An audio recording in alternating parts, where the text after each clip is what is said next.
The relocation of NOPD headquarters could be the first of many. We're learning today that other NOPD buildings could be closed or possibly moved.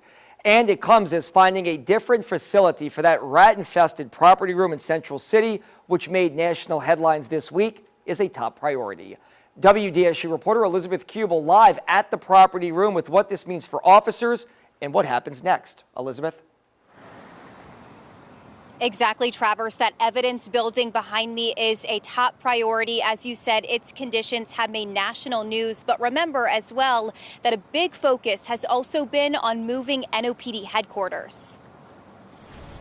Following shocking revelations about conditions in this building, including rats eating drugs inside, we asked the city's chief administrative officer today what is next for the Central Evidence and Property Building in Central City. There is literally ongoing evaluations and discussions on a relocation. That is imminent. I think that if I was to categorize one of the next highest priorities, it would be that evidence room. We plan to undertake that challenge and find a different facility. That one will not be rehab. We'll have to find a different facility. It comes as city leaders have been focused on another NOPD building move, potentially relocating police headquarters downtown to this office building on Poydras.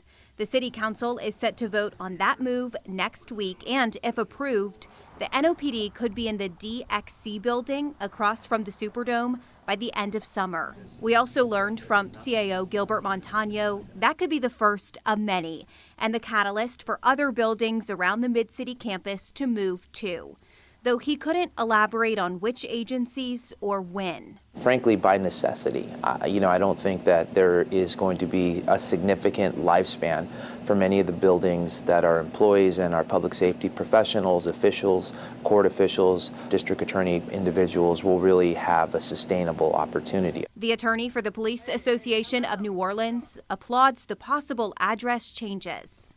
Some of the things that need to be done doesn't require brain surgery. It just requires somebody willing to do it. And we're really happy to see that the chief is taking on some of these basic problems and addressing them. And the DA's office will do a joint walkthrough of this building next Wednesday. Reporting live in Central City, I'm Elizabeth Kubel, WDSU News.